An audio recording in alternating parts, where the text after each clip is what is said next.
McCarthyisms and talked in the same accent and everything. Just try to go full McCarthy for his final year in the league. That'd be perfect. Yeah, I mean, I know, and like I think Coach McCarthy's moving back to Green Bay and going to live there full time. So, that's where he made home. It was awesome. Whenever he was there in Green Bay, he married Jessica, and their kids were there, family was there. She had a few kids of her own, and he just took it upon himself. He was like, "We're going to make this home. Get a place in Door County. Live in Green Bay, and you want to make sure that." All these kids, feel comfortable, being there in Wisconsin. So, got to give him a lot of credit for just kind of being that type of man that just isn't like, all right, I want to live, somewhere where I feel comfortable and all that. Like, even though it's probably going to be weird at times for him living there after, being the coach and everything that happened. But, he goes and owns it and is a full part of that community. Well, and Green Bay is a vacation destination. I don't know if you know that, Mason, but it is very much a vacation destination. So, you got to love it here. Hey, I miss Green Bay all the time. Yeah, right. Especially this time of year. Man, our AI overlords have spoken as well. I typed in Pittsburgh Macho into the Google machine. It say Mike It literally comes out. AI overview says, Pittsburgh Macho refers to a specific attitude and approach attributed to Mike McCarthy, the former head coach of the Dallas Cowboys, when coaching in his hometown of Pittsburgh. I love that. It describes a tough, no-nonsense style, emphasizing resilience and a willingness to get punched in the mouth. This contrasts with his generally softer demeanor elsewhere. I think they meant midsection.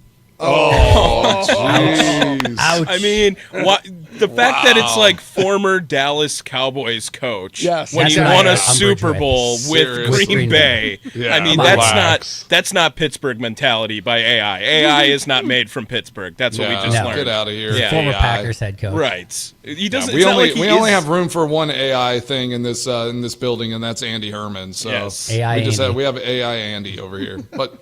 Andy, we're going to talk about Jacob Miz. I mean, the guy. I have a lot of thoughts on on what needs to happen with Miz. So we're gonna dive through that. Gosh, what a performance he had. We had Jim Ozarski on at 9:20. Jacob Brandowski on, head golf pro at River Club of Mequon, joining on the green segment at 9:40. So, a lot lined up. And then, we'll dive into that second hour with, some more Bucks talk and just kind of all the wild things that happened yesterday in the world of sports. I mean, I saw some of those Sports Center's top 10s and, like, what happened. And there was some wild things going on. So, excited to run those down. And, we got a great lineup before I'm on vacation again, back back on the road. Tommy said he wants me on vacation every day because I said something mean to him, but that's for another time. I mean, you can't later. Preach Pittsburgh Macho and then be chaos everywhere else on your life right now. So Pittsburgh Macho with that Malibu mindset, probably. Malibu mindset with Mason Crosby. I do have a beach mind right now. I'm heading to the beach, so got to get that. Get that chill mindset. You got your Speedo already? I mean, it's on right now, but. Ever this since is what we do, right? On Zoom and YouTube, I wear the polo, like I look sharp up top, but just Winnie the Pooh in it down there. Business on top, party on the bottom.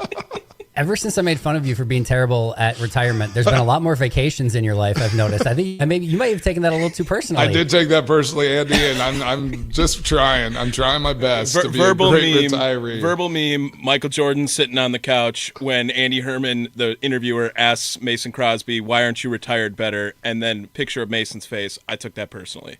I took that personally. I did. I just sent it this summer. This is a great time. I know I obviously just had a vacation. I got another couple days as well next week. So, Tommy and Mitch, you guys can just handle everything, right? I mean, that's kind of what we're told already at this point now. So you wouldn't be telling us anything different here, AI Andy. I mean, they were calling me Tammy for the last week and a half. Tammy. Because you were so good at IT, but we couldn't hire you to do more work. So there had to be somebody else doing the work. So it was Tammy who was doing the IT work that Tommy was actually If you guys aren't following IT Ed on Instagram, first of all, you're missing out on a fire Instagram. It's just hilarious every time. But he had posted up that he had cut down some weeds in the back of the second station over there. So as far as going past the job description, it's he's out there doing maintenance, all in there, like just pulling weeds, and he's the IT guy. It's all hands on deck. That sounds like a Sparky job, actually. Isn't Sparky director of facilities? No, Sparky's head of HVAC. Yeah, so that's branches. Yeah. And I am head of security as well here. And Tommy just got YouTube. He got like all of our new tech, everything running on his own. Just got it set up. So we're very thankful for Tommy. Now you could get to watch us on YouTube every day and enjoy the laughter and the fun that is going on in this transition. So, Andy, I appreciate you, and I will, I guess, talk to you next week. So have a good one, buddy. That sounds good. I can't wait. Enjoy your time off. Tell me, the more you can put on the resume, the better. So if it's IT, if it's weed whacking, whatever you do, get that on the LinkedIn profile. And, not to go anywhere. You're not allowed to go anywhere, but it's still good to have on the resume nonetheless. Fair enough. Huge thank you to you, Tommy, Mason, and Mitch. I'll talk to you guys soon. Enjoy the show today. Make sure everyone sticks around at 9 to 11 for the Mason Crosby Show. You can find the Pack a Day podcast 365 days a year, wherever you get your favorite podcast. Back tomorrow with Jacob Westendorf. This has been the Pack a Day radio show. Enjoy your Wednesday, everyone. And of course, go Pack Go. A Super Bowl champion. The Green Bay Packers have won the Super Bowl. The Packers' all-time leading scorer. A game winner for Mason Crosby. It's time for the Mason Crosby Show with Mitch Nelles, presented by Verizon, the #1 network in Milwaukee, on 1250 AM and 105.7 FM The Fan, powered by the Potawatomi Sportsbook, and on the free Odyssey app. Struck him out with a curveball. Mizorowski pitches around the leadoff double. He K's Ohtani, K's Freeman.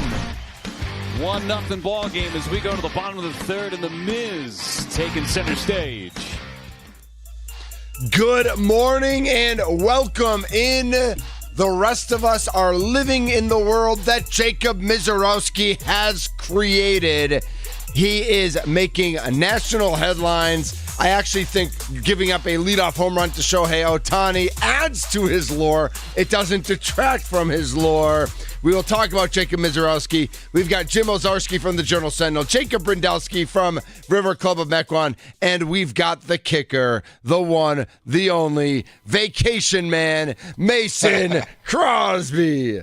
Hey, even when I'm on vacation, though, y'all are always on my mind, and I'm thinking about the show, thinking about my guys. So yeah, I like that. But I do, and pretty much just thinking about Jacob Mizorowski the whole time. I mean, that guy is a machine. Ohtani takes him yard, and just sends it, and it's like to bounce back from that, and just to have the outing that he had. I totally agree with you. Adds to the lore of what he is doing right now. I feel like he did that on purpose. Yeah, just because he knew it would add it to national headlines if he gives up the home run to Ohtani and then blows away the Dodgers in 6 innings with 12 strikeouts. And just gives him that fuel. He's like, all right, time to lock it in and get 12 strikeouts. Are you kidding me? Yep. 12 strikeouts in 6 innings? That is insane. He is him.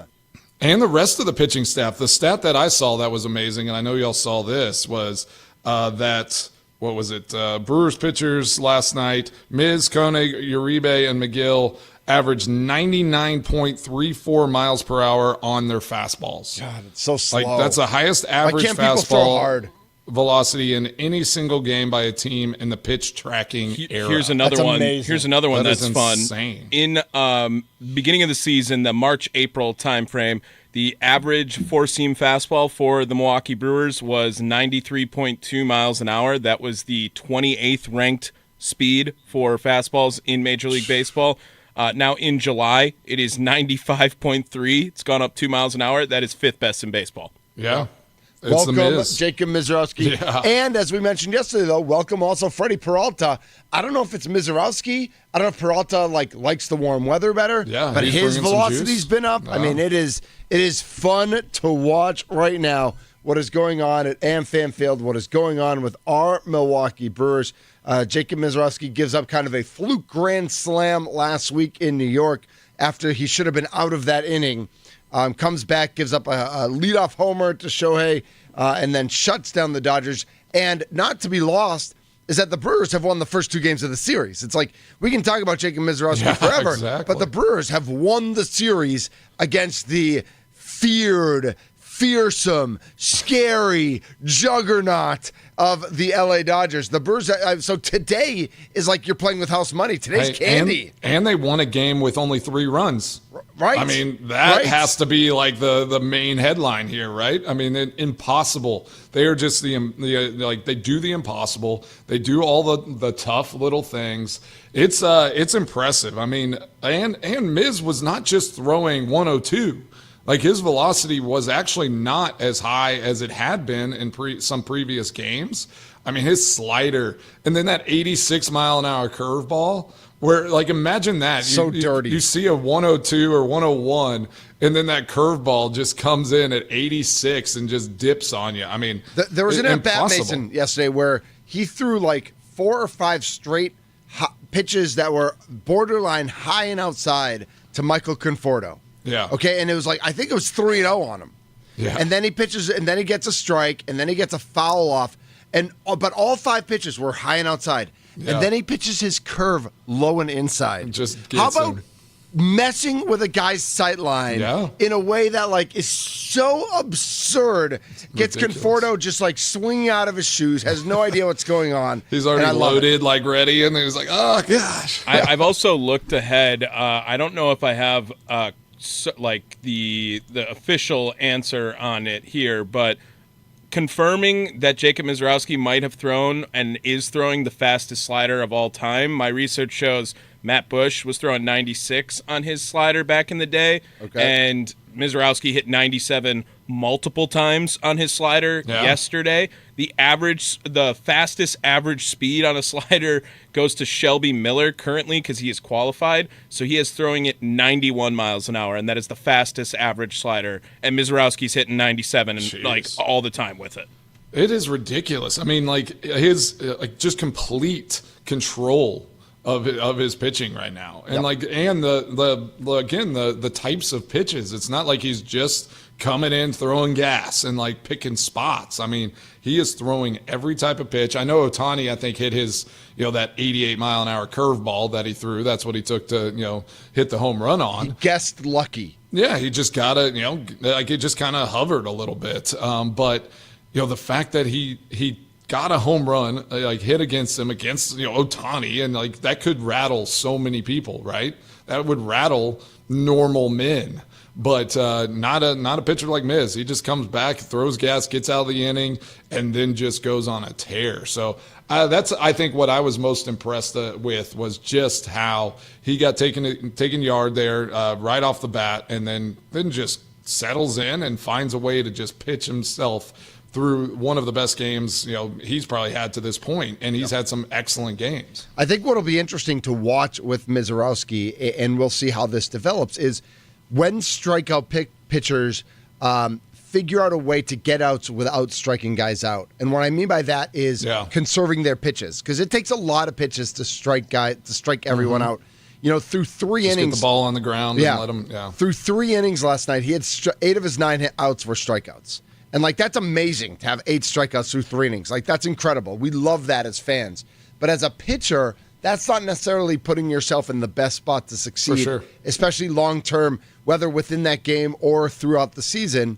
If you're getting up to 90, 100 pitches through 5 or 6 innings every outing, there are times that it's better to conserve some of those pitches. So as he develops in his career, that'll be something for us to take note of. Like, how is he getting the strikeout when he needs the strikeout? But if he doesn't need the strikeout, is he able to get a ground ball? Is he able to get a pop-up and able to get guys out without striking them out? I would say with his, like, the types of pitches he throws and, like, his versatility, it's not that he's just a four-seam fastball guy. Like, he's not just like a one-trick pony. I mean, he can throw a lot of different pitches, and I think that will be his weaponry. I mean, he'll be able to get strikeouts when he needs them, but then he can just get out of innings, just get the ball on the ground and let his defense do their work. Yeah, Mason, Verizon, and you sent you had brought it up too, but the praise he got from Kershaw after the game as well, after he just obviously hit 3,000 strikeouts and is probably the greatest left-handed pitcher in a long time in MLB history. Here is Kershaw after the game as well on Mizorowski. Yeah, I know him now, huh? I mean, that was super impressive. Yeah, I mean, that was unbelievable. It was really special. I mean, everything, obviously the velo, but he's got 4 pitches, commands the ball, and made it. I mean, I don't know how you hit that, honestly. That's just really tough. I mean, the glaze was real on Jacob Mizorowski after that game. How happy? He's like, yeah, well, I know him now. Yeah. How happy is Kershaw that pitchers don't have to hit anymore? Yeah, exactly, so he doesn't have to go up against Mizorowski. Yeah, he said he's got 4 pitches. It's like, how do you hit that? You just can't get into a rhythm. Again, it's a home run that Ohtani hit, a grand slam against that the Mets had. Like, those are pretty much all the runs he's given up. Like, it's just he gave up a 2-run homer against the Twins, and that was the only hit he gave up in that game.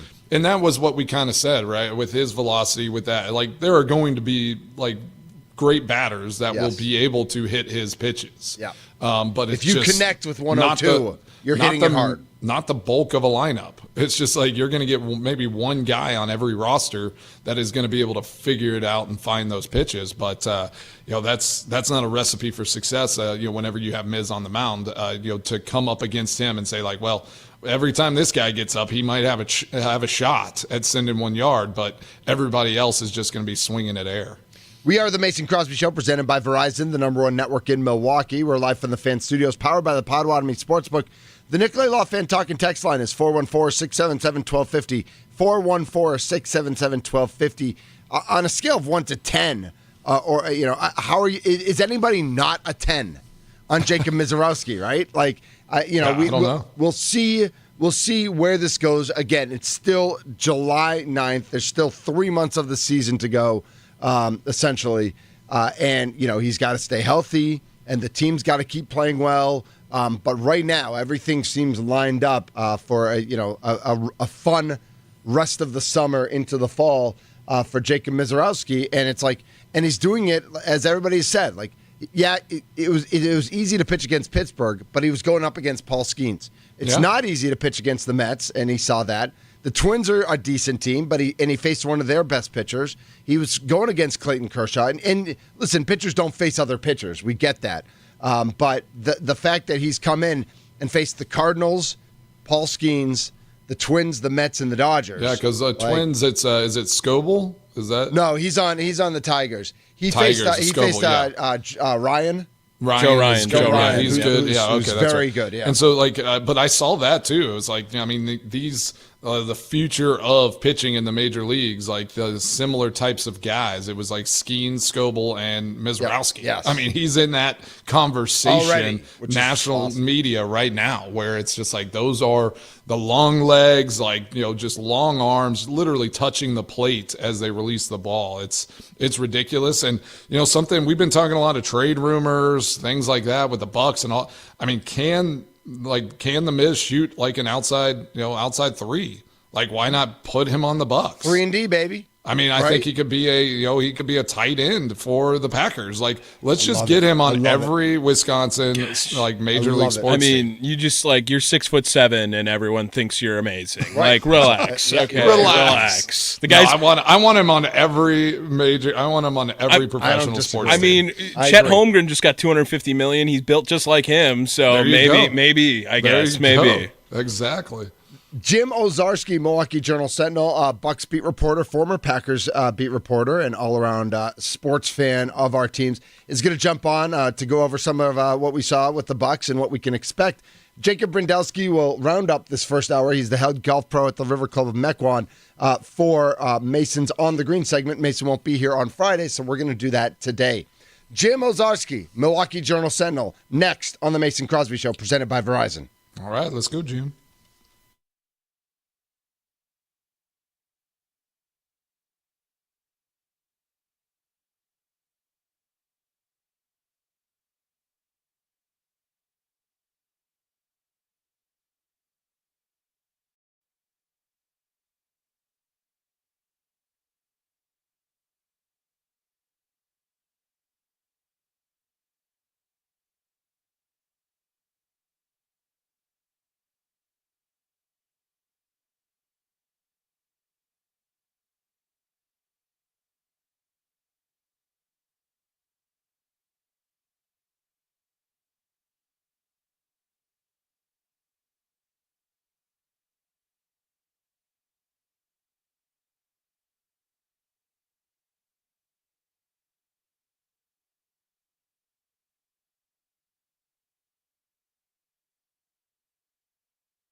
This is the Mason Crosby Show, presented by Verizon, the number one network in Milwaukee. I'm Mitch Nelles, a.k.a. Thunder.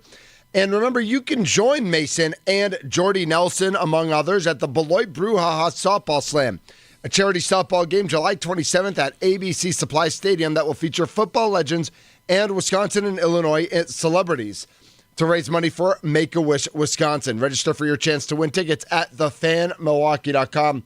That is thefanmilwaukee.com. Our buddy Brad Jones just confirmed. So, Brad Jones. Yeah. Oh yeah, smartest man in the room. That's right. Yeah, we'll get his brains on display out there. Are you ever not going to hit a home run? Like, is every swing a home run? Or is there a chance it's not? I don't know. I've always been more of a line drive hitter. Okay. I don't know. Yeah, I'm just gonna get the ball and play. Nice. I might have the kids run the bases for me. So I don't know. Oh, love that. Yeah, exactly. Well, joining us now on the Mason Crosby Show, and of course he's joining us on the Fan Guest Hotline, powered by Gruber Law, Jim Ozarski from the Milwaukee Journal-Sentinel. Jim, good morning. How are you? I'm good, guys. Thanks for having me. Absolutely. Yeah, Jim, how's it going? I mean, it's been a busy couple weeks. We got a lot going on with the Bucks. It's been crickets, in Packer country as July is kind of a quiet time, and the Brewers are just all Jacob Mizorowski. So let's dive into the Bucks to start here, because we gave all of our love to Jacob in that first segment. So yeah, tell us about the signings that the Bucks have done, keeping their own guys, and what you feel about that Miles Turner signing and the Dame Lillard release, which has all been official as of Monday.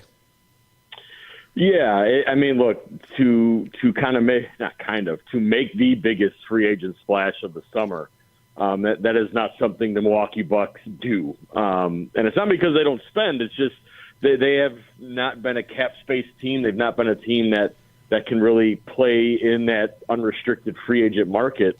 And, it's set the league on edge. I mean, I think Indiana's general manager has come out publicly and said, hey, we made this offer, and suddenly he was in Milwaukee, and we did not know what was happening. So John Horst kind of strikes again. And look, the Damian Lillard decision, surprising as it may have been from the outset, guys, I mean, clearly this was the best way the Bucks felt to improve their team this season. And I think even going forward, because I think, guys, if Dame had come back healthy, and we were to fast forward and have this conversation here in the summer of 2026, I think the Bucks are trying to trade him.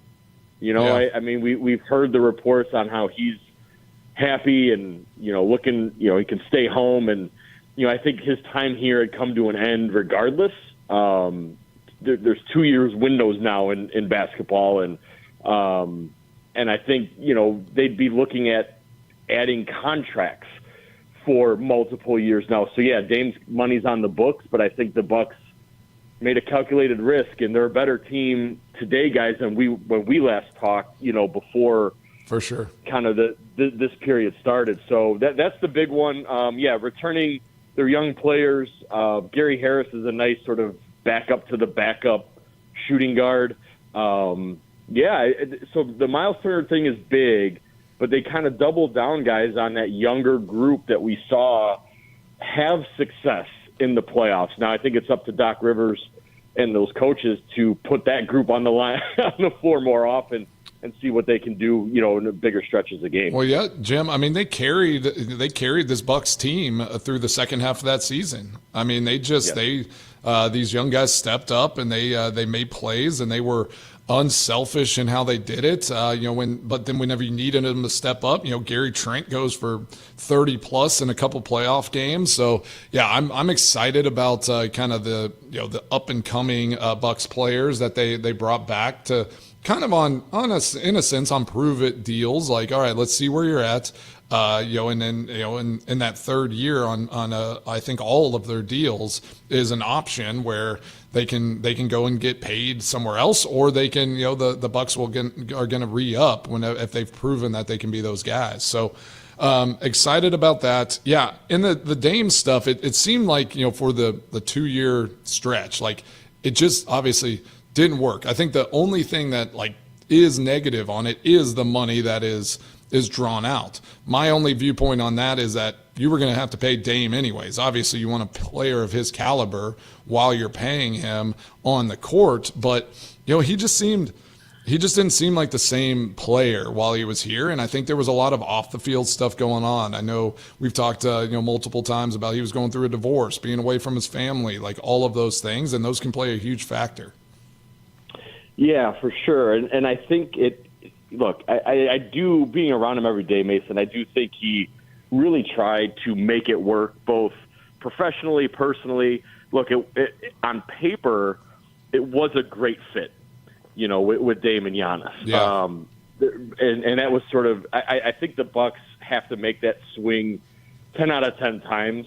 And this might have been, if it wasn't going to work 7 out of 10, this might have been one of the 3, right? The circumstances surrounding his acquisition, beginning with the fact that happened right before training camp, and then you have Adrian Griffin. And I think that just started this off wrong for the Dame Lillard era in Milwaukee. And yeah, look, we could call these down years for Dame. 25-7 are not down years. Those are all-star seasons. For sure. It just, and I hesitate to call it a outright failure. I understand they didn't win a playoff series, but I do think the injury elements to this, for Chris Middleton included, they just never really got a chance. You know what I mean? And maybe you could argue the one time they did, they pounded Oklahoma City in the NBA Cup. And I understand right now that the NBA Cup. Yeah, and I understand, guys, it might sound a little hokey, but look, man, by the time these guys retire, there's going to be 10 or 11 NBA Cup champs. It's going to be part of the resume. You know what I mean? So yep. I think you have to. That's a real thing for those guys. And I don't want to minimize that. But yeah, Mason, like it's an unfortunate end to what came in with so much promise. But and you're right. Would they love to have a player for $22 million the next 4 years? Sure. But you mentioned it. If this goes right, if Gary Trent and Kevin Porter Jr. Play well and they're the future of this team, the Bucks are going to be able to extend them and pay them, and that's not going to matter because they're allowed to exceed the salary cap. So it's a calculated risk and one that the Bucks can more than absorb. For sure. We got Jim Owczarski, the Milwaukee Journal Sentinel, joining the Mason Crosby Show. We're talking all things Bucks and the moves that have happened. So with these, the moves with Miles Turner and the expectations and all of that, we were talking to someone I think yesterday about kind of where now, like, do we see this Bucks team going? Does the expectation go up, or do we try to just kind of keep it a little level-headed, or is this a top 4 team in the East and looking to try to go and win a championship in year one with Miles Turner? Yeah, so maybe it's threading that needle, Mason, where I think it's a to be determined for this team, in that while I can agree in a basketball sense that bringing back Trent and Porter and Turner is an upgrade over Brook are good things, and we have seen sample sizes. We haven't seen them all together yet. So let's give Cleveland their respect. I say let's give New York their respect, even with the new head coach. But I think after 2, Mason, look, the Bucks have the best player in the East. And that if you were to tell me Giannis plus this group better than Detroit, yeah, better than Orlando. I love Orlando's moves. Jamal Mosley and Milwaukee native as their coach. Will they have an offense? I don't know. Maybe. But I know that Giannis has handled Orlando, right? So, for sure. I could slot the Bucks in as a top 4 seed in my view, just because Indiana and Boston have now fallen off so much, and we just don't know what those other teams look like. And while we don't know what the Bucks are, we've seen more of it. They actually have some continuity here, right? Like they've sort of turned this roster so much since 2023. like Miles is new, but the skill set is the same as Brooks. And so, like, I know what that looks like. And so, yeah, I think a top 4 team. And then, honestly, Mason, in the East, that puts you right in the mix, right? Yep. That puts you right in the mix to maybe get back to a finals, especially if Giannis is healthy. Well, this might be a random question, but I was just thinking about it and I kind of just feel like maybe bashing Chicago sports a little bit, but do you think the Chicago Bulls are ever going to be good again?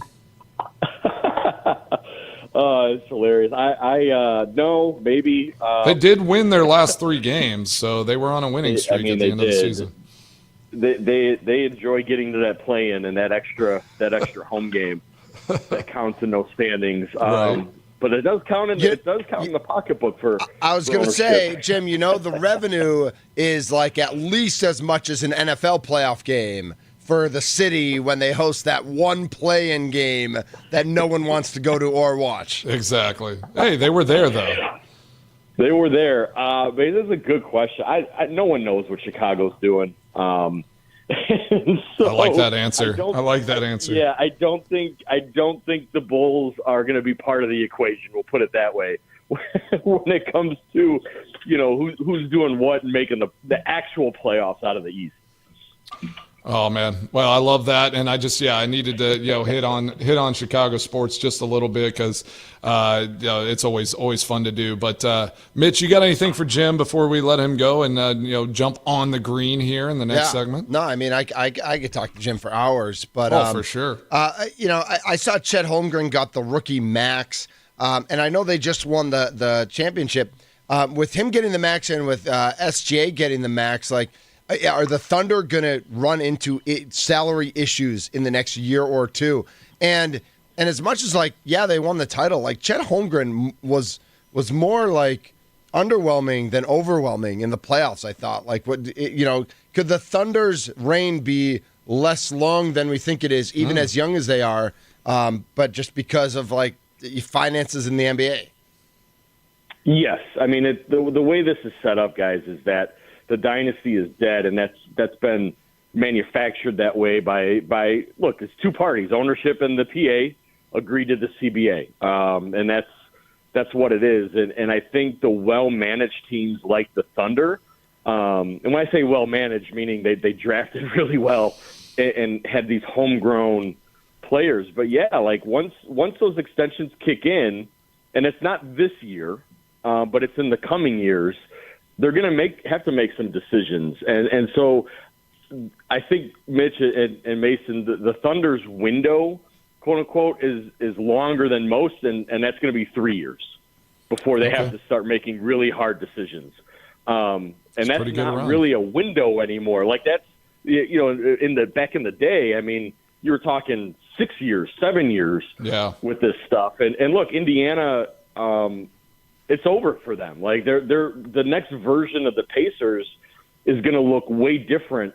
So they had a nice 2-year run. The Celtics had a 2-year run with that group, just as the Bucks tried. So yeah, Oklahoma City, because they started so cheaply, they had this year.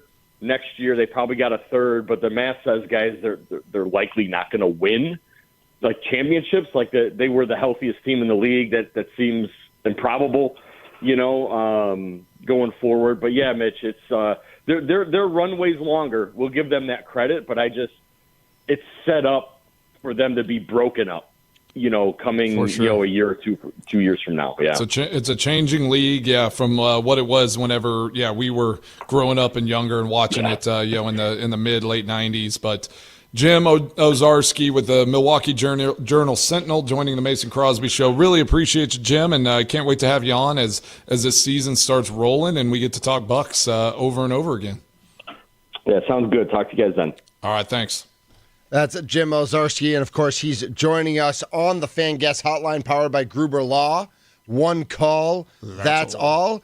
Jason Brindowski, head golf pro at River Club of Mequon, is going to join us next for On the Green with Mason. Mason, you ready to jump on the green? Yep, we have our polos on. We're ready to go. This is actually my favorite polo. I got it at Buffalo Country Club of Buffalo last summer. Like Buffalo, New York? Buffalo, New York. Wow, okay. Yeah, I went and played with Jordy out there. Played a couple rounds. Want to remind everybody to get ready for the first pitch with the Brewers in L.A. today with Tommy Wirtz on the leadoff show, powered by the Potawatomi Sportsbook. That starts at noon today. It's a 1:10 first pitch, 12:50 a.m., 105.7 FM, The Fan, free on the Odyssey and iHeart apps. On the Green with Mason Crosby and Jason Brindowski from the River Club of Mequon. Coming up next here on The Fan. Hit 'em straight.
What's the latest on the PGA Tour?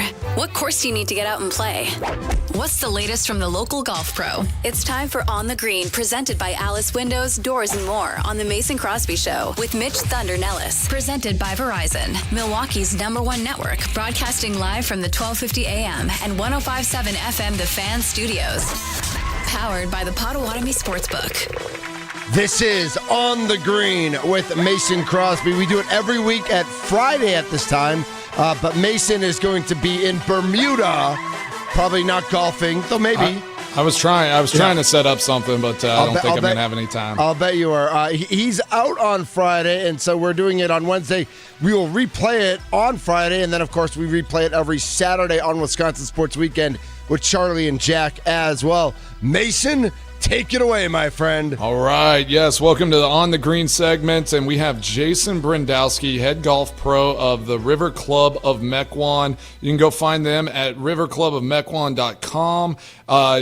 They're open. Schedule a tour. Find your home at their club. So, Jason, just, hit us up. Tell us what's going on there at River Club of Mequon and why you love working there and what a great place it is. Yeah, thanks, Mason. Thanks, Thunder, for having me on. You bet. Yeah, really appreciate it. So, fantastic facility here, fantastic private club in Mequon. 27 holes of golf, which is awesome. Great to have 27 holes of golf. Full driving range, short game area, practice facilities. If you're not a golfer, we have 8 pickleball courts, 2 tennis courts, multiple restaurants. We have an arcade room for the kids. Nice. Outdoor pool, splash pad, fitness center. And then we also have a 500-person banquet private events facility. So we host those big Wisconsin weddings, right? Yeah. Oh, yeah. And then we do Monday outings as well. So charity outings, corporate outings, any of those we service. So, yeah, it's a great place to be, great place to bring your family out. Very welcoming. Membership is fantastic, growing as always. So really fortunate to be here and love working here every day. Mason, I'm going to jump in real quick. Oh, yeah. Because Jason, as a North Shore guy myself, I've been up there many times. I'm not a golfer. So I actually go into the arcade room and play the arcades. And the number of what it's I not love, just for the kids, Jason. It's really not. Right. What I love is the number of bar mitzvahs I've been there for nice. and so not just those, but any kid's birthday party, to see the kids take over the arcade is just like I'm trying to play a game and there's 30 kids running around. It is an awesome experience there. Yeah, it's wild. Pop a shot, air hockey, everything you can. Wow, loaded up. That's awesome. That's awesome. Yeah, Jason, I was looking at the website and honestly, one of the the better club websites that I've seen. It was just oh my gosh, yes, I want to go there. Tell everybody too, how can they schedule a tour? How can they come and see the facilities and look into becoming a member there at River Club of Mequon? Yeah, absolutely. So on the website, you can find all the information to come out and take a tour. Alexandra Vrampus is our membership director. You can reach out with her. But if you're looking to schedule any outings or private events, you can get a hold of anyone here at the club. Our general manager, John Robinson, myself, Alex, John Sill, our private events director. Any of those people can help with tours or setting up any type of events. So, we welcome everybody. Awesome. We got Jason Brindowski, the head golf pro at River Club of Mequon. Go to riverclubofmequon.com and find out all the information about this awesome club. I am watching Wimbledon right now, and I know you mentioned, so it fits into On the Green because they're playing on the grass. Sure. Talk a little bit about some of that as well. I know you mentioned the pickleball courts, the tennis courts. I saw that there's a fitness center. Are you a fan of tennis and all that? I was watching these guys, Sinner and Shelton. I think Shelton just hit one of his serves 140 miles an hour, which is wild. Insanity. But so talk about some of that fun stuff because for me, it's finding a club and doing all that. It's also what does it offer for my kids, for my family, and all of those things. So I think those are always important as people are considering going places. And throw in pickleball also because pickleball obviously we know has exploded. Did you convert some of the tennis courts to pickleball courts? I mean, we did. Pickleball courts is awesome. Yeah, no, we did. So we originally, when we were designed, we had 4 tennis courts and we took 2 of the farther courts away and we turned them into the 8 pickleball courts. And since we've put them in, they've been nonstop busy. I mean, pickleball is growing so fast, and it's fun. It is so much fun to be out there and playing it. Junior golf, junior pickleball, junior tennis. We have campers here all through the summer as well. Everyone gets to utilize it.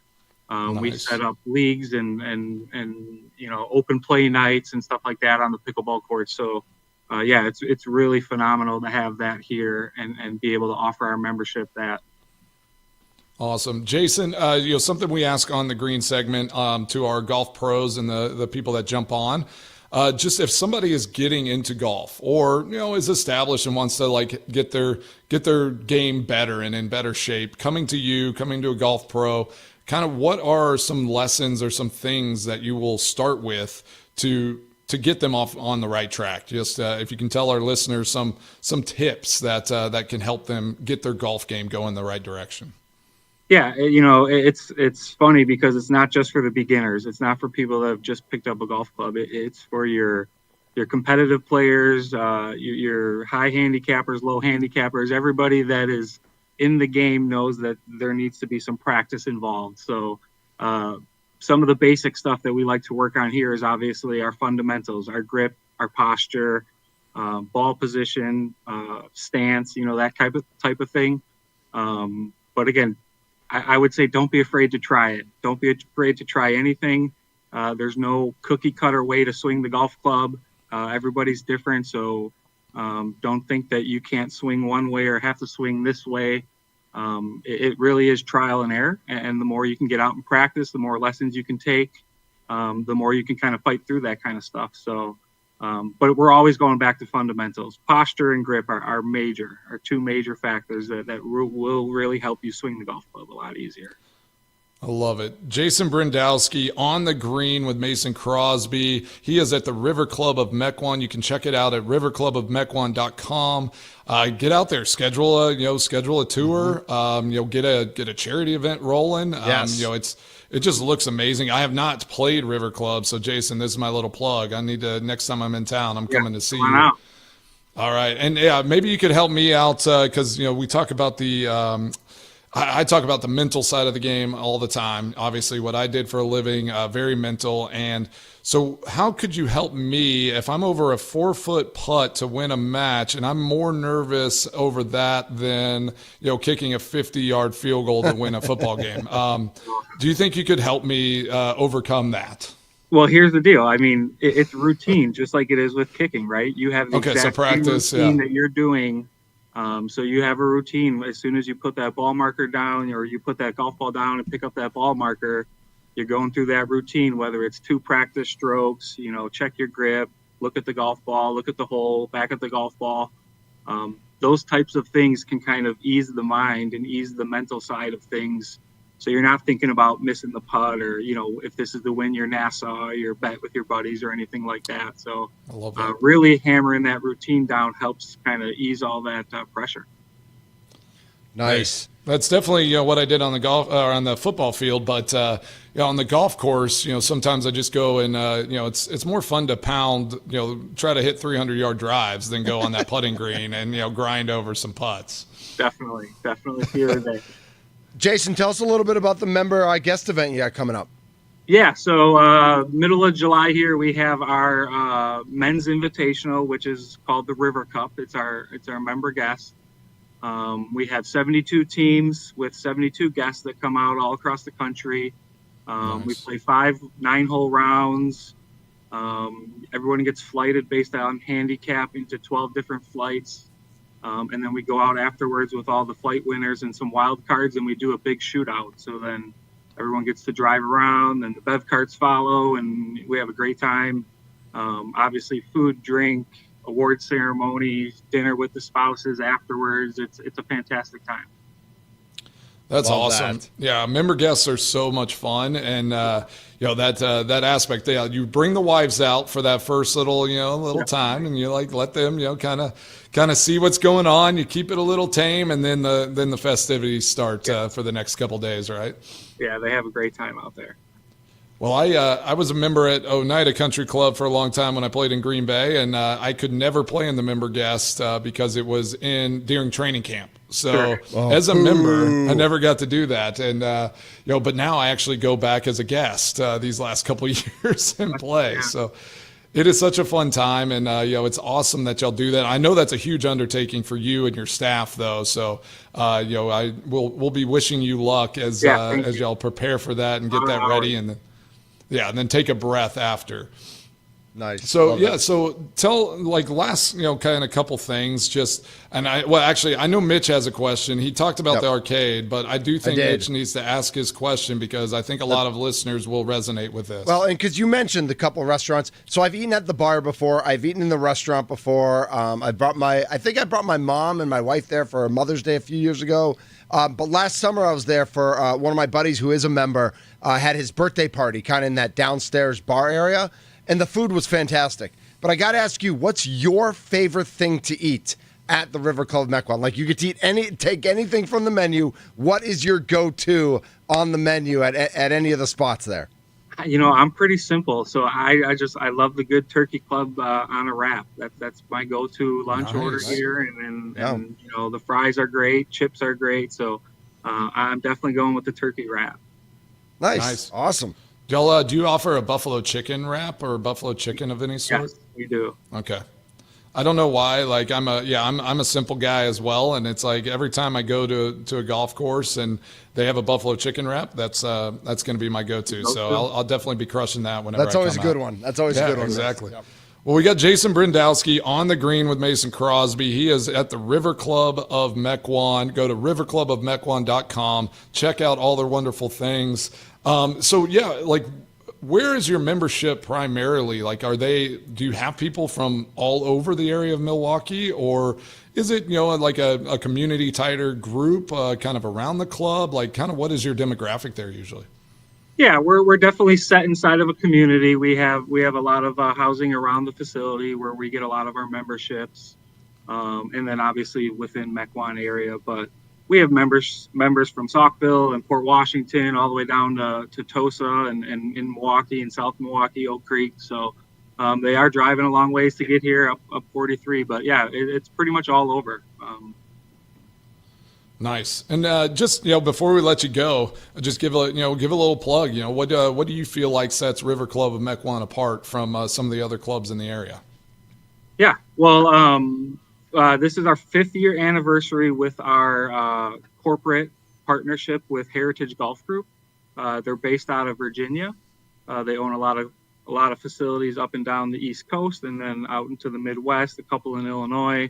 We're the only one in Wisconsin owned by Heritage Golf Group, but since them purchasing us, it's been fantastic. They've sunk a lot of money into the club, the pickleball courts. We did a bunker renovation, new restaurant downstairs, as Thunder was talking about. I think having that in our back pocket with the Heritage Golf Group, they've been phenomenal. And again, we really appreciate everything that they've done for the club, and it's thriving. Our membership is the best it's been since I've been here, and hopefully that continues. Awesome. Well, Jason, I really appreciate you jumping on the green here with us on Wednesday. We're usually on Friday, but appreciate the adjust. And I'm actually, I don't know if you've ever been to Bermuda and golfed out there, and I was looking at a few. There was a course called it's the Mid-Ocean Club, and it's designed by, I guess I'm blanking on his first name, but McDonald. It's an old traditional, old school course, and everybody like famous. I mean, they've had presidents, all these things. Like, that's the place to play. And I set up a tee time, and then I was told I couldn't play. So you do what you're told, sometimes, but. Yeah, so go to riverclubofmequon.com, check it out. Either go schedule a tour, go see the facilities, get an event going. Grab call a bite to them eat. over there. Yeah, exactly. Or become a member or become a friend of a member and go the member guest. There you go. That's the best way. Can I be a put one friend, of our share a events? friend. Yeah. Yes, go for it. Okay, so September 13th, it's our Heritage Cares event. It's going to be a 4-player scramble. This is open to the public, so you do not have to be a member to participate. And again, it's called Heritage Cares event, and it benefits, every year we choose a different charity to work with. This year we're choosing Ronald McDonald House of Southeastern Wisconsin. Nice, they're great. So half of all our proceeds will go to the Ronald McDonald House, and then the other half goes to our Heritage Golf Group Employee Foundation. So all of the clubs from Heritage put on this event, and this Heritage Golf Group Employee Foundation money goes to any of the employees under Heritage Golf Group that are struggling or need any assistance with anything family-wise or work-wise or health-wise. So a really important event to us. And again, we're open to the public, so hopefully we can get a lot of people signed up for that. All right, awesome. And they just go to the website, that riverclubofmequon.com, and they can find that info? Yep. Okay, awesome. Well, Jason Brindowski, head golf pro of River Club of Mequon, really appreciate you jumping on the green with Mason Crosby and Mitch Thunder Nelles on the Mason Crosby show.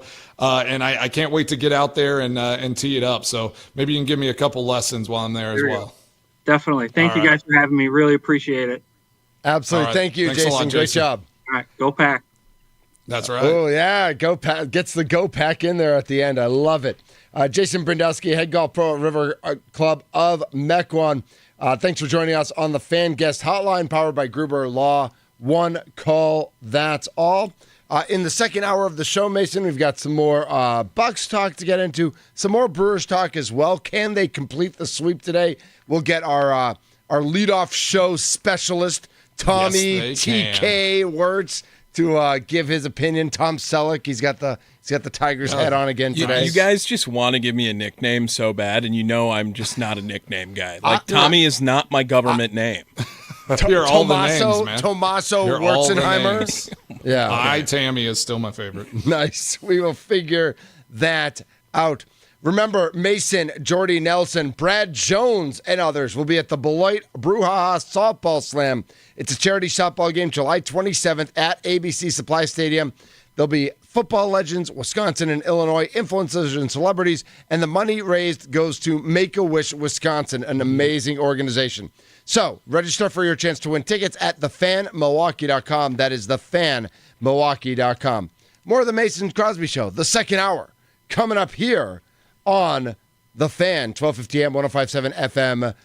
And a reminder that all of our shows are available on Apple Podcasts, on Spotify, wherever you get your podcasts. You can listen to The Mason Crosby Show. Catch the full episode, listen by individual hour, or jump straight to the highlights. Just open up your favorite podcast app, search The Mason Crosby Show, hit the follow button so you get every minute of the show your way and on your time. Obviously, we want you live and listening to us, but if you're not able to do so, or if you're only able to do so some days a week, we still want you to interact with us.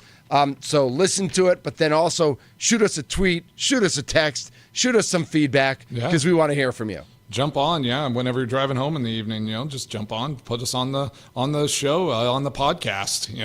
It's a good way to get all the little tidbits without having to be here at 9 to 11 every day. Amen. More of the Mason Crosby Show, presented by Verizon, next. Yep.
Okay.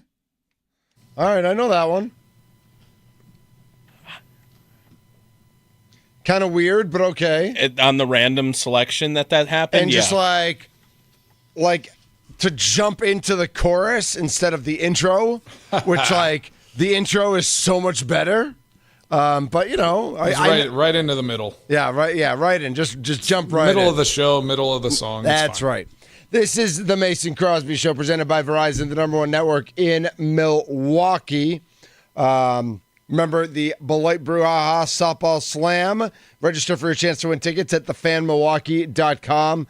That's, what are we, 18 days away or so? Yeah, getting close. You might want to get to a batting cage, bro. I know you're going to Bermuda. I know you're going to have the feet in the sand, all that sort of stuff. You might want to get to a batting cage at least once before you...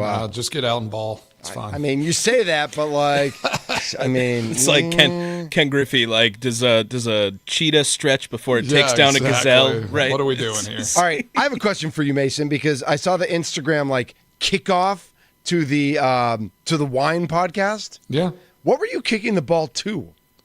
I kicked it through the wine crates. Is that what it was? Yeah. Okay. Yeah. With a glass of wine in my hand. I mean, I saw the glass of wine in your hand, and I thought that. So that was more impressive. Didn't spill a drop. Like you kicking it through the crates, like whatever that structure was. Like to me, it was boring. Yeah, like you're Mason Crosby. Concrete. Of course, you're going to hit that. How many? But the fact that you had the glass of wine in your hand and didn't spill like a drop, that to me is real next level talent. What is the number field goal yard line where you're like, I'm never gonna miss that kick? What's that number?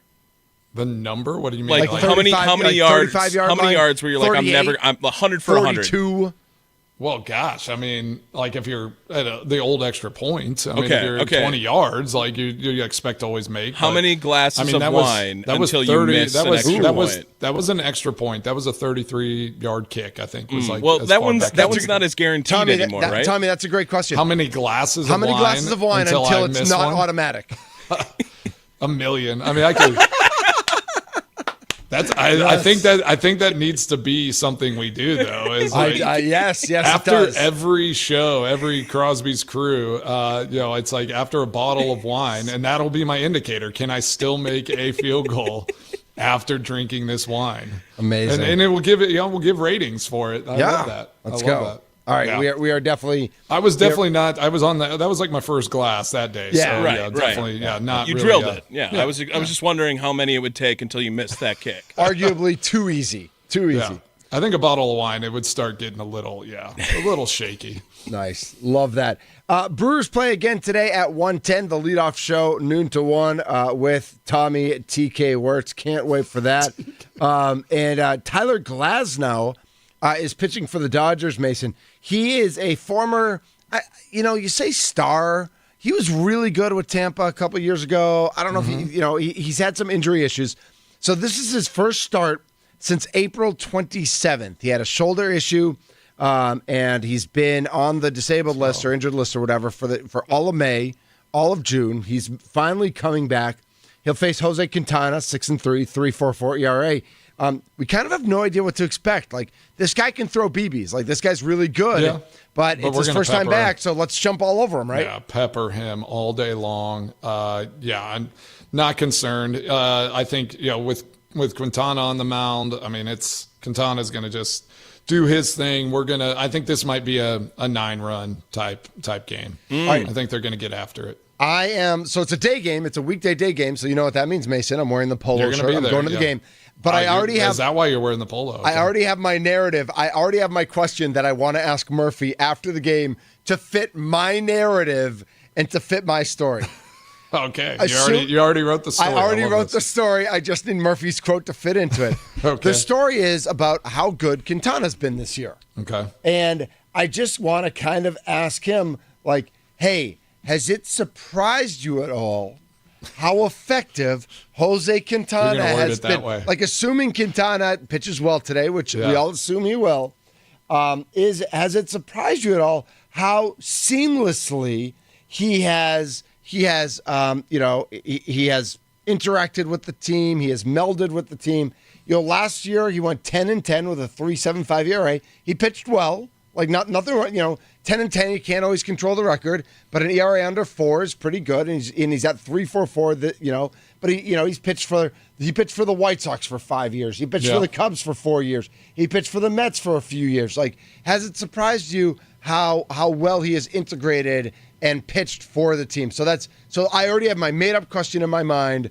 That I'm ready to go with. What do you think? And you're gonna ask that like that way, like has it surprised you? Yes. Yeah. Yeah. I mean, I hate it, but I mean, I think it's.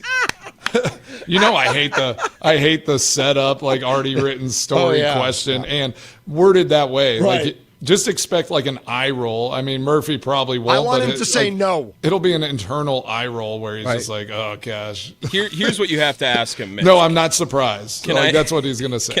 Can I recommend a question? Yeah. You have to ask him pitching after Mizorowski, help or hurts him.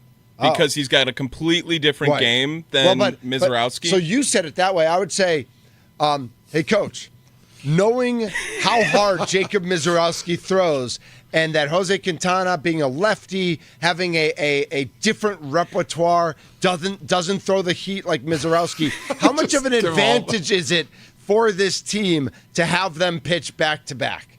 Yeah, I mean. Is that bad? Is no, that it's a not bad bad. question? I think it's good. I mean, I like that. That they have this set up where you go to the lefty the next day. The lefty soft tosser versus a righty hard flamethrower. So you're saying I should get some batting practice with Quintana you can to hit get off ready Quintana. for the. You're not hitting off a Miz. You are crushing Quintana every day. He's not even getting in the box with Quintana, let alone alone Miz. Miz. Any of these guys. What do you mean he's not getting in the box? I mean, he will get brushed off immediately. He's allowed to stand there. No, he will. He's going to turn. He's doing the Larry Walker backwards helmet. If he's got to go. Yeah, I'm just flip flopping all over. Yes. Hold on. Let's see. Big flip flopper. No, that's a lefty on lefty. That was lefty on lefty violence. Let's go to AI. Lefty on lefty. What is the fastest Jose Quintana has ever thrown a baseball? All right, let's see what AI comes back with. Searching. 91.7. Okay. Dude, the fastest he's thrown is 91.7. According to AI. Right. I could get my bat in the way. Yeah, I think I could throw a bat in front of that. Yes. What? I think he could. 0 for 100 in 100 at bats. No, I mean if he's just throwing fastballs. No, he's just throwing fastball right down the middle. I can get my bat in the way. Because I've hit 90. I've gone against a machine at 90 miles an hour, and I'll miss the first 20. But once I get my timing, I can get my bat on a 90 mile an hour fastball. I just want to grow up and be an athlete like Mitch Nelles, I guess. Here, then. Do you not understand the concept of just timing? Right, I understand, but I'm not saying like it's going to be like it's like I'm going to take him yard, but I mean, and the second he throws a curveball, I'm missing by 1,000 miles. Right, I'm in I'm swinging in a different county. Yeah, like I'm swinging in Ozaki, and you're getting a slider to the kneecap if you go up against Jose. So what do you think? What's Quintana's best pitch then? I mean, it's just that he has an arsenal that he knows how to use. You know, he's going to go with his fastball and to rely on throwing strikes, and he's got just that swing and miss stuff isn't his game. It's all about the sweeping curve. Yeah, it's all about what he does to mix up and paint the corners the entire game. And Murph, I don't know. He's going to rely on like defense as well. Like probably guys are going to get some the bat on the ball, but we're going to the Brewers are just going to have to play some good defense and get them out of things. He's not quite Quinn Priester. He's not quite Quinn Priester where it is like get the contact to make sure that they're recording outs during that, but Murph loves Jose Quintana, and he loves him because he is an old veteran presence in the pitching staff, which this entire year has been young guys coming in and out while we've seen Freddie Peralta at the top part of it. But just to have a guy in there who has, I think, the 4th most innings since 2010 of any active pitcher right now is like Murph's dream. He loves that because the change of pace and the confidence he knows that Quintana has in himself because he's made it in the bigs this long, plus the confidence he has in Quintana to do in-game adjusting with that experience. I think that Murph, if you had to ask who his favorite pitcher is favorite player is on the team that wasn't on the team last year, it's easily Jose Quintana. And it's really interesting, Mace, that Quintana's on the Brewers because as Brewers fans, we've been rumored to get Quintana for years, and we've been asking for and like when he was torched by him in the past. When he was on so he spent his first 5 years on the White Sox. Oh yeah. And when they traded him at the trade deadline, it was literally between the Brewers and the Cubs. Like that was it. And the trade ended up working out with the Cubs, and then he pit and it's been like another 6 or 7 years of like Jose Quintana torches the Brewers, whether it's with the Cubs or the Mets. They're never going to be able to hit him. I don't know if it's the field, it's home and away. But so in 2025, Quintana has relied on his sinker, which he throws. He throws his sinker at 90, and he throws his fastball at 90. I'm falling over. His change is 85, and his curve is 78. So just the way he mixes those pitches, a lot of change. He keeps guys off balance. Yep. Do you know where is? So I looked. I thought it was a misprint from where he's from. Like at first, I just thought it was said Arizona, but it's Arjona, Colombia. Colombia. Okay. Yeah. Nice. Yeah. So that's awesome. There's an Arjona in Mexico as well. So is there? It was just Yep. Okay. Yeah. Jose Guillermo Quintana, and he is. How old is he now? He is he like 37, 36? Okay. Yeah. Like Cartagena, and it's close to there. And we make so much again of Sal Frelick, Jackson Churio, Bryce Terang, Joey, the shortstop, Ortiz. Yep. Thank you. Joey, the shortstop. Even like Contreras, who's not super old but pretty young. And then you look at the pitching staff, and it's like a bunch of young guys, and you bring in a 36-year-old veteran, and like I don't know if he hangs out with the guys after games. I'm guessing he doesn't. But on the field, this has gone so well for the Brewers so far. Oh, it's a great. I mean, such perfect timing. Like you said, like your question to Murph is, having Quintana come in after a lefty, an older veteran guy, after you have the juice and the excitement of Miz, it is the perfect setup, you would think, right? Where it's really now you just have this 36-year-old calming force. Guy's not going to get too high, too low. He's just going to come and do his thing. I think that order couldn't fall better for this Brewers team. I don't know what people are doing today, but I will say a ticket to today's game much easier to procure than a ticket to either last night or last week's day game. Yeah, that was Skeens. It was 2 weeks ago. That was 2 weeks ago, 2 right? weeks ago. Yeah, 2 weeks ago when it was Skeens and Mizrachi. Get out to the field. Get out to the park today. It's a 1:10 game. The kids are running around feral in the backyard. Like, go grab the kids and come out to the game. It's an easy ticket today.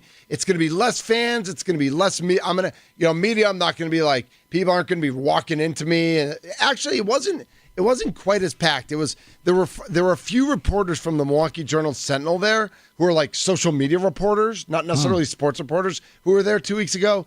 The Skeens and exactly. The Dunn stuff. Get out to the park today. Like, it is beautiful outside. If you don't know, Mason, and I'm guessing, tell us, Mitch. Tell us. Yeah, exactly. It is 74 and sunny right now in Hales Corners. A high of 77 today. There will be a high of 59 overnight, but it is like legit today. Get out to the park today. It is beautiful. It's wonderful. They're going to have that roof open, right? The roof's got to be open today. Absolutely. Perfect. And now I'm looking at the weather forecast, and Friday's supposed to be thunderstorms and raining, and I'm supposed to be tailgating Friday night for the Brewers Nationals game. Well, not if it's raining. I can still go to the game. But it'll clear up. You'll be all right. All right. I like that positivity, Mason. Exactly. Positive Mason. Going on vacation. It's going to be clear at the beach, so I'm good either way. I was going to say, what do you do if it's not? You just stay inside? That's kind of a bummer. Stay inside and look at the ocean, I guess. Look at each other. All the people from the wedding just get together and look at each other in a big room. We have a big sandcastle building contest on Friday, so that's why I couldn't golf. Thanks very much. Wait, that's why you can't golf? Do you really have to go to the sandcastle? Can't you just go golf and skip the sandcastle? Oh man, I'm a team player. It's wedding Crosby is out there just being a team player. So when this is gonna sound dumb, all right, but I have to ask now. Bermuda grass is in Florida. Is it also in Bermuda? Or is Florida grass in Bermuda? Is that a change up? Like, No, I mean, is there even I'm real guessing grass, I'm or is it just all guessing, fake? all Bermuda grass is brought from Bermuda. There's actually no grass in Bermuda. It's all sand now because they've taken it all. okay, all right. Yeah, That sounds right. They're Actually. taking it all from Bermuda. Yep. Yeah, small island. Yeah, there's not a lot of grass there. No, that is. This is the Mason Crosby Show presented by Verizon, the number one network in Milwaukee. We're in the 1250 AM and 105.7 FM, the Fan Studios, powered by the Potawatomi Sportsbook. The leadoff show today from noon to 1. That's going to be a blast. Can't wait for that. When we come back, some fun, quirky things happened in the world of Major League Baseball last night. We'll probably touch on a little tennis because Wimbledon is going on, and Sinner and Shelton are just like smashing the ball at each other in this first set. Serves are ridiculous. All right, harder to do in sports. Nice. I was going to say this. Yes. Return whoever's fat is Shelton 140 mile an hour serve, like you're not even moving. Or Mizorowski fastball, curveball, fastball let's answer combo. that when we come back. All right. This is the Mason Crosby Show. What a great question.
Still alive. Crosby, Nelson, Jones, Wirtz, and Nelles.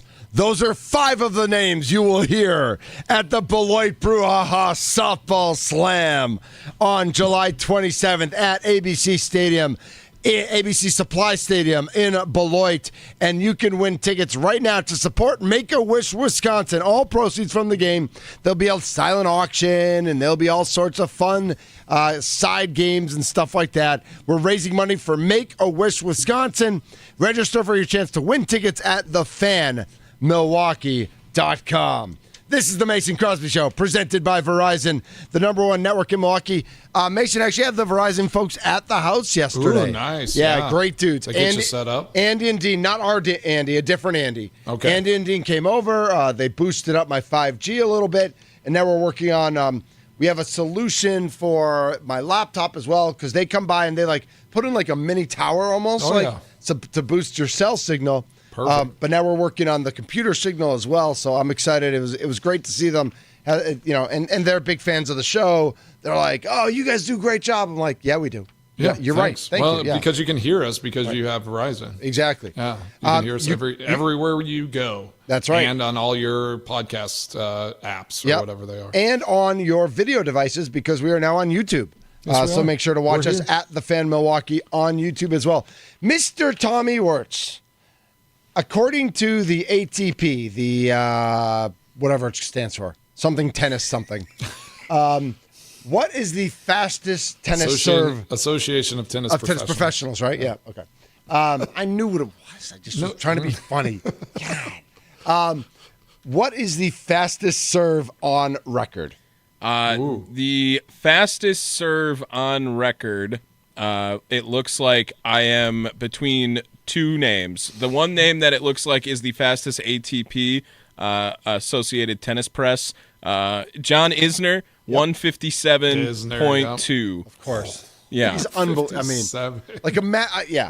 I can't even imagine, I would be standing there ready for the serve, and it would be by me, and I'm still standing there. Or it hits you, you just no, thank you. Also, if we're going to fast. if we're going to ask this question, we have to go to the other extreme. The fastest baseball pitch ever thrown was almost right on brand, 105.8. Okay. Aroldis Chapman. Right. He has thrown 105.7, by the way. Well, nice. And I believe O'Neal Cruz threw a ball in from the outfield earlier this week at 105.4. Yeah, he also hit a baseball 122.9 this year. That's the fastest ever hit. If he could ever put it all together, that's ridiculous. He would just be nasty. He's just missing some element of I don't know if it's focus or what, but his physical skills are some off mistakes, the charts. just error city. Yeah. I'm going to say I would rather stand across and take a serve and try to do that than stand in a batter's box with someone throwing 105. What if they tell you they're only going to throw fastballs down the middle? Yeah, but that thing gets a little loose and it's over. I know. You're right. I feel like a tennis ball, even if it hits you, you'll be okay. It's going to hurt. Yeah. But you'll be okay. You might survive. Right. Yeah. Baseball is going to your whole leg is going to explode. You're breaking something if it hits you in the wrong spot, for sure. That does not feel good. Real quick, Mason, I have to let you know. And I'm not trusting, so. Yeah, that's fair. I was just telling Tommy last night, Little Rumble, we lost 17-0. Yikes. In probably the best played 17-0 game you've ever seen. That sounds is that like a moral victory? No. Is that what that is? St. Pittsburgh macho out of here. Do you believe in moral victories? Maybe for 12-year-olds I do. Okay. All right. I'm trying, we left this game feeling like we made all the plays in the field. It wasn't error on error. Our pitchers didn't walk anybody. Really well. This team is like a travel tournament team, and we're a rec team, and they hit the ball. And when they hit it at us, we made the plays. Yeah. And we couldn't hit their pitchers. I think we had one hit. I think we did get one hit. We had a couple walks. We couldn't hit their pitchers. But, like, sometimes you just get beat where it's like we've had games where we've lost 17-0 and we've made 10 errors and walked 15 kids, those definitely and it's horrible. Hurt. Yeah, those are worse. Right. Yeah, it's worse whenever man, we just made so many mistakes. Yeah. Like, you make a few less mistakes, like the game changes in a little way every time you find a way to eliminate one of those mistakes. So, yeah, I totally get that. I get that. Like, here's something that I thought was – what do you got? Well, I was like looking at stuff, Brewers and everything, and I don't know if y'all saw the Pat Murphy reaction when Monasterio, I think this was the other day, when he almost hit that home run and he was mic'd up. Yeah. That was hilarious. He did not get out of here, get out of here. Oh! Yeah. It was a nice little S-bomb out of Pat Murphy. See, I didn't put that on there for you, Tommy. Was your finger on the button? It was hovering the entire time. Yes. Here's another interesting thing about this series right now too that I find so interesting in baseball. Okay. Brewers payroll $108 million. Oh boy. Dodgers payroll $338 million. So literally 3 times as high. Yeah. So, like, when you think of that, like, how do you compete? We have to applaud like what the Brewers do year in and year out, and like what they're doing right now. Yes. To for sure. compete like this. I mean, $108 million. Like, you got to look at it as a positive that these guys can go out there and be competitive and honestly dominate. It's not just be competitive. I mean, they're finding a way to beat these really good teams with huge payrolls. So, Mason, in your mind, what is the balance for fans in terms of, yes, this is awesome, I love the Brewers, I love the way they compete, I love the way they can do it, versus, like, if you could just get to 140 or 150 and bring in one more stud, how much better could we be? And I'll give you an example right now. It's always going to be the question. Yeah, right? I'll give you an example because there are already rumors that the Red Sox might be looking to trade Alex Bregman. Now, Alex Bregman signed a 3-year, $120 million deal. He was offered 5- and 6-year deals during the offseason, decided to sign a shorter deal with the Red Sox, has been injured for the past couple of weeks, is supposed to come back. He's the reason Rafael Devers got moved off of third base and ended up being traded to the Giants. Well, he's coming back, and the Red Sox are only like a game or two out of the wild card. They're like 6.5 out of first, but they're only a game or two, so they might keep him. But there's rumors that like the Mariners are interested, and the Tigers are the team that offered him the most money during the offseason and didn't end up getting him. But of course, I don't know if the Brewers have any interest, but there's rumors that the Brewers could be a fit because of how bad they've been offensively. And listen, Bregman's hitting 300. He's got double-digit home runs. He is a stud. Like, would it make Brewers fans feel better? Would it make you feel better as a Brewers fan if they were to be able to swing a deal and whether they paid him or not or just had him for that 3-year, 2 more years of that deal, bring in a guy like Alex Bregman, knowing that, all right, so your salary goes from 108 to 150, but you're still $180 million less than the Dodgers. True. Let me throw this little little nugget out there, and it was something as you were saying all these numbers, I started thinking about what Ed Policy said about keeping the Packers in Green Bay. Mm-hmm. Is there something about if you get to a point where you're spending so much on players, on all of this, that a market starts being something that is important? LA can do it, the market, and like the type of, they have Ohtani. He is a world player. Yes. So everybody in the world knows who he is and watches him. New York, it's the coastal teams that usually have the biggest budgets, and they'll go and spend, and it's because they have huge markets as well. So right. Is there something about that? And again, you go and you add a $50 million player. Does that, if you don't make the playoffs or if that player doesn't perform, what does that do for your organization, for the fan base? Are they going to be more frustrated because you spent on this this guy and it doesn't work out? Right. So you can't. I think there's a balance there. Yeah. Right. You can't miss. With Bregman, you pretty much know you're not going to miss. Bregman's been really good his whole career. Sure. But there are guys, and especially pitchers. I don't know how much Arizona can afford that Corbin Burns is out for the year. But he's out for the year, and so that means it's I don't know if it's a lost year for Arizona, but it's pretty much going to be a lost year for Arizona. Yeah. Can Arizona afford that? Because the Brewers sure can't. Yeah. And that's going to happen. Pitchers especially get hurt, and there's a reason the Brewers haven't signed. They signed Braun, they signed Yelich, they didn't sign a pitcher.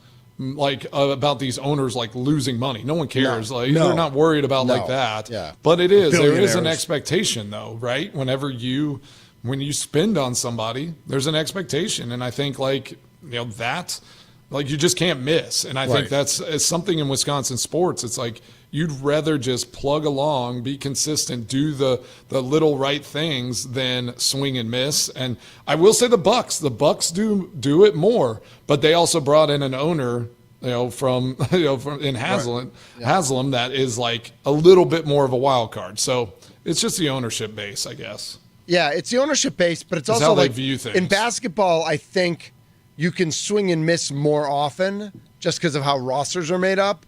But I also think, listen, the Brewers have just operated in a certain way. That's just the way the Brewers operate.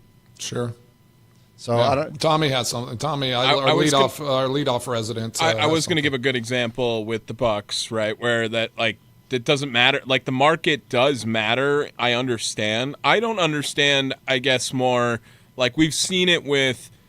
Wrexham is the example, right? Where you have these guys who have probably too much money and own this team and they're well above the richest owners in the league.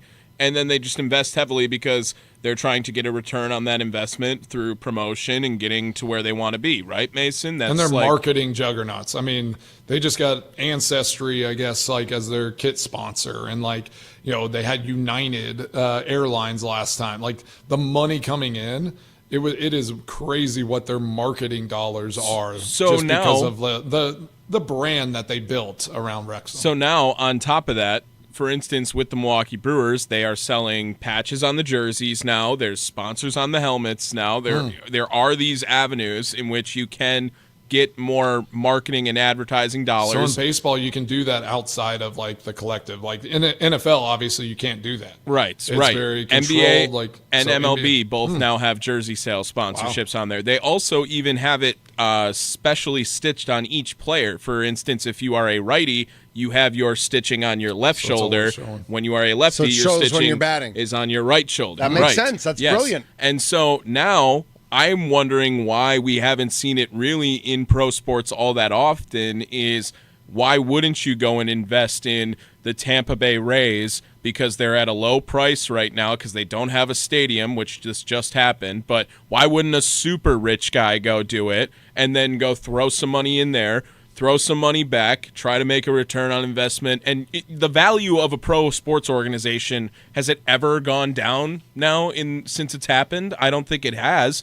If you just threw some more money into it, you would get your return on investment back, and it never happens in pro sports. And I wonder if the league prevents that, or it is off-putting and they don't see the time and the energy to want to put into it. But if some multi-billionaire wanted to just build an awesome baseball team with unlimited money, which you can pretty much do in baseball, why wouldn't you go after a team that's a little bit cheaper, buy that out, and then just stack your baseball team because you can throw a bunch of money at it? Doesn't make sense to me. Just go get all that marketing dollar, that. Right. Yeah, I mean, it's basically like golf. Pro golfers, if you look at their polos. Or a NASCAR driver, same thing. The top guys, but if you're not a top guy, you're going to get as many patches, as many things. If I were a pro golfer, I mean, my shirt it'd be like a Peter Millar shirt, but it would have the logos would just make the shirt, the shirt design. I'd sell every little square inch of that shirt. For sure. Yeah. So, I mean, that's where I'm at with it, where I just don't understand why we've seen it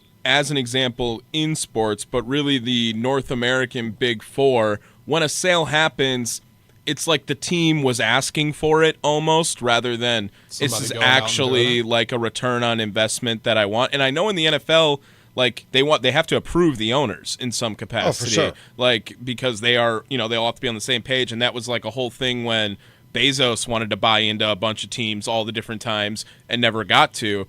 But is that something? It feels like it's something that is being prevented. Baseball would be the sports. one that could do it because they don't have a cap. I mean, the fact that you can have two teams playing at this difference of a payroll, where you have $338 million on the Dodgers and $108 million for the Milwaukee Brewers, that to me, just playing football for all these years, it doesn't make any sense. Right. How is it that far apart? that you can just make those numbers up. And on top of it, now they also how have much richer is are the Dodgers owners? Right. Are they that much like wealthier? Are they so much more wealthy? That I mean, they're so or are they wealthy, making more money on their team and through marketing deals. Correct.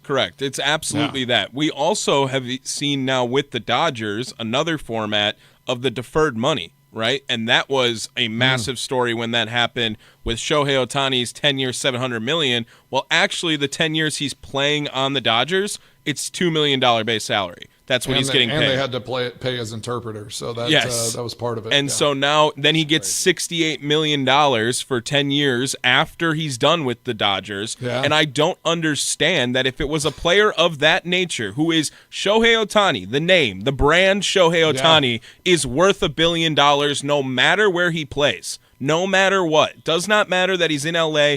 It absolutely helps the brand. But if he were to go sign as a Kansas City Royal, he would be worth $1 billion as a brand. And I don't know why teams wouldn't just defer the money out and then pay them later, like they just did with Dion in Colorado. I mean, you're just talking. It's like the same thing with Giannis. Giannis is a world superstar, right? Yes, and being in Milwaukee doesn't matter. Like national media is always talking about him. Shea in Oklahoma. Should they trade him? Should they do all this? Yeah, it's like the player drives the market for sure. No, I love that conversation. That's so interesting. Something that you had on the rundown that I do want to dive into, but let's talk about this one real quick. What did you see that balk? Did they actually call it a balk with that player? I think it was minor league. It might have been AAA or a lower level, where the guy lightning struck, thunder hit. Really? And the pitcher kind of hesitated, and they called a balk on him. And I'm pretty sure they held up that he balked. That's weather. That's crap. It was crazy. Yeah, but you heard it. You could hear it. Everybody kind of flinched. Right. And the pitcher was in his in his windup, and he just stepped off the mound. I love that. That's why I love baseball. And just sorry, stupid. man. Yep. Of course, the throw. Yeah, of course not. Of course they called it a balk. That's just old man baseball rules that are awesome. Tough it out. That is the best. I am totally down with that. Did you get struck by lightning? No, so throw the ball. Right. Even if I would want it to see a lightning strike a player and they're like balk. That would balk. be. He's down. He stepped off the mound. Everyone's safe and okay, obviously. But his foot came off the rubber. Right. Baseball rules are awesome. Stupid stuff like that. I'm all in on that. You're all for that. Yes. He's having an epileptic seizure on the mound. Balk. Yes. Yep. I love that. Because no one knows what a balk is. You've had epilepsy since you were a kid? So what, dude? So what? No one knows what a balk is already. Someone would, there's fans in the crowd yelling balk at that moment too. Well, you guys should be. Oh, he flinched. He flinched. Yes. You guys should come to youth softball games because balking isn't really a thing. Right. It's supposed to be a ball, but sometimes it is, sometimes it's not. I don't even think the umps know half the time when you're at a high school softball game. What's a balk and what's not? No, yeah. And why would you, calling it never, no one's ever in agreement. It's just an argument waiting to happen every time. Right. It's like holding, right? There's every time on the defensive side, so the coach is yelling holding 75% of the plays, right? True. Right. I mean, it's the same thing. There's no way anyone knows what a balk actually is. I yelled for a hold every time. Yeah, you should. I'm just over there on the sideline just ripping them apart. Right.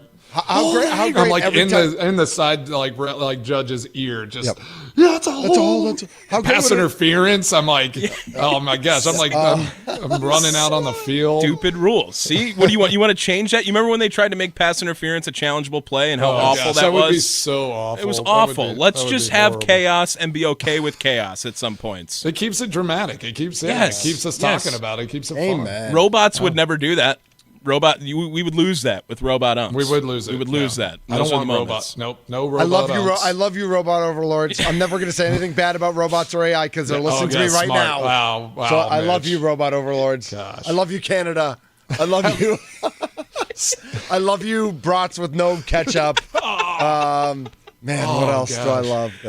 Does anyone eat brats with ketchup? Only Cudahy. Only in Canada. Literally only Cudahy. Only in Canada. No, Tommy and his mom. You eat brats with ketchup? Are you kidding me? This? Yes. Nobody eats brats with ketchup, bro. You guys are in public. We in are, public. We are the majority. in public?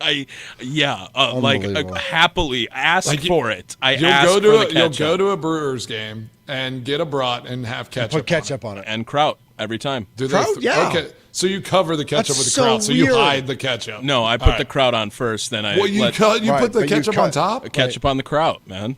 Oh gosh, I don't know. You guys, I mean, I'm sorry, I can't have A5 Wagyu every night, Mason. All right, but yeah, I put ketchup on my. I've seen you eat some of that too, so I mean, now I'm begging you not to put ketchup on a brat, or I might not take you out to eat anymore. Unbelievable.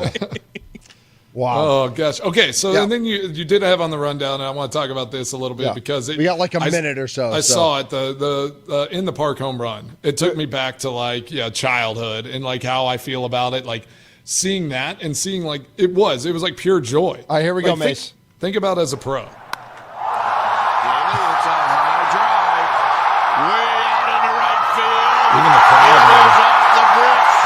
This game is tied. Bailey's on the move. Bailey's on the move, and the game is over.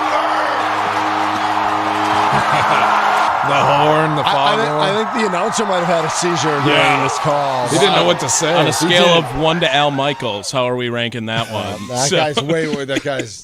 So that's that was Al Michaels. Giants radio. Just no words. He's just like. Actually, that's probably Giants TV, I would guess, because radio would have actually described what was happening. Yeah, it's just I hope that's courtesy Giants TV. The A's last night get a walk-off home run to lead off the game in their win against the Braves. The Giants, a walk-off 2-run home run. They were down a run against the Phillies, a walk-off 2-run inside the park. Inside the park. That's so awesome. That to is so be a fun. walk-off, or to be like in the game in a walk-off situation, Well, and he pimped even it, better. too. He thought he hit it out. He totally wasn't running out of the box at first. And then it he hit the took off. bricks and bounced around. Yes. Yep. And didn't he like take his jersey off and like was just laying there? I mean, imagine how tired you're going to be. Like, how often do you run that much in baseball? Tommy, how do you feel about much. a baseball sprint around the bases from home to home? I have one career home run in Little League, and it was an inside the park home run with 3 errors. Right. So, 3 errors, just but throwing definitely it not all 90 over. feet in between bases. yeah, Basically, you stole 3 bases. I'm going to tell you right now, I would have led the league in triples because I stopped at second base a lot. That was it. That was the Stop. cap. I'm not right stretching there. this thing Yeah, out. no. I'm good here. I'll score on a single. I'll run the catcher over, whatever it is. But no, I was not going all the way around very often. How often are there in the park home runs in Major League Baseball? Not per very. year?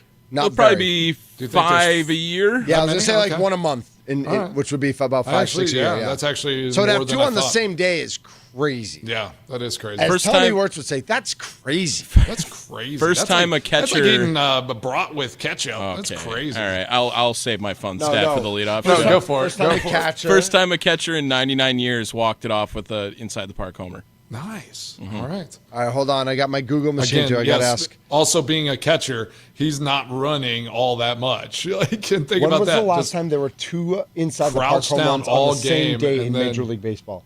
and then have to hit on the juice there. Oh, in 1986, Okay. October 4th, 1986, Greg Gagne of the Minnesota Twins, shortstop. Oh, he had 2 inside the park home runs in the same game. So first time since Tommy's been alive. So Well, I was going to say that Mitch's was- prom, that was the same but player. yeah. Wow. 2015 was the same time. But done by different players. Got it. Oh, okay. All right, So, let's get to Mason's extra points. yeah, let's do it.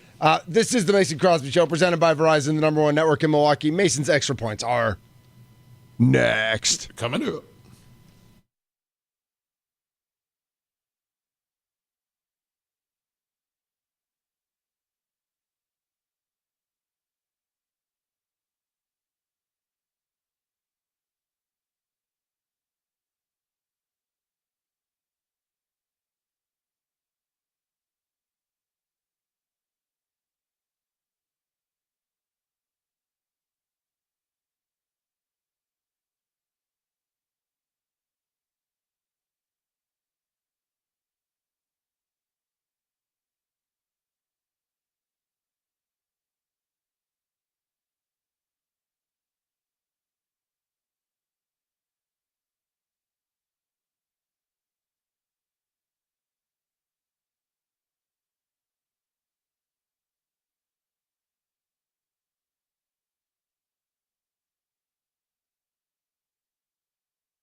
What's on Mason Crosby's mind today? It's time for Extra Points, powered by the Potawatomi Sportsbook on the Mason Crosby Show with Mitch Nelles on 1250 AM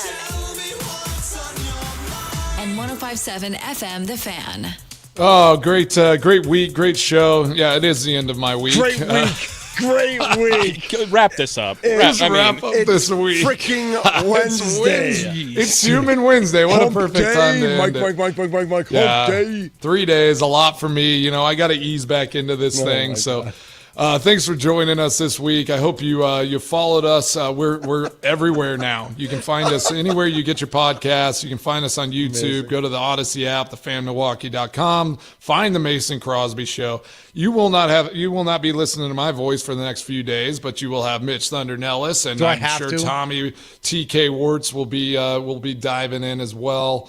I want to thank Jim Ozarski for jumping on today. Jason Brindowski, the head pro at River Club of Mequon. 27 holes, arcade room, pool, fitness, weddings, Monday outings for charity, tennis, pickleball. My favorite thing was when restaurants. You said you've been in the arcade room. Oh, of course I have. Dude, their arcade room is legit. Their arcade room sounds amazing.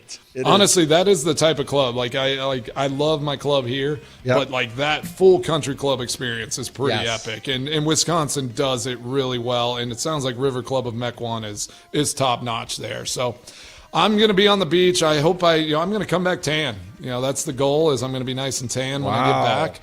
And who knows? Maybe I'll be clean shaven too, because I will be going to a wedding. Well, you'll probably be clean shaven on Saturday for the wedding. By the time you get back on Tuesday, fast. You'll already be full beard. You're right. I'll be back in my element, in my form. Come on now. Well, guys, I appreciate y'all. Y'all hold it down, and I will talk to everybody again on Tuesday. Have a great rest of your week, and just keep enjoying the Mason Crosby Show. Mitch and Tommy will hold it down. We will do our best. Remember, it's the leadoff show today at noon with Tommy Wirtz. The Bullet Brouhaha Softball Slam ticket giveaway. Your chance to win tickets at thefanmilwaukee.com. And like Mason said, if you missed any part of today's show, you can listen anytime on Apple Podcasts, Spotify, wherever you get your podcasts. Just search The Mason Crosby Show on your favorite app. Hit the follow button and catch up on every episode, every hour, every highlight, whenever works for you. It's amazing that you can do all this on your time now. It's like a DVR, but on steroids. Yep. Now that TiVo. Yeah, exactly. DVR, TiVo, all those sorts of things. TiVo. Oh, that takes me back. He's Mason Crosby. I'm Mitch Nelles, a.k.a. Thunder. Tommy Wirtz is here. You'll hear him in an hour. And then Sparky will be here this afternoon. This has been the Mason Crosby Show, presented by Verizon, the #1 network in Milwaukee. Live from the Fan Studios, powered by the Potawatomi Sportsbook.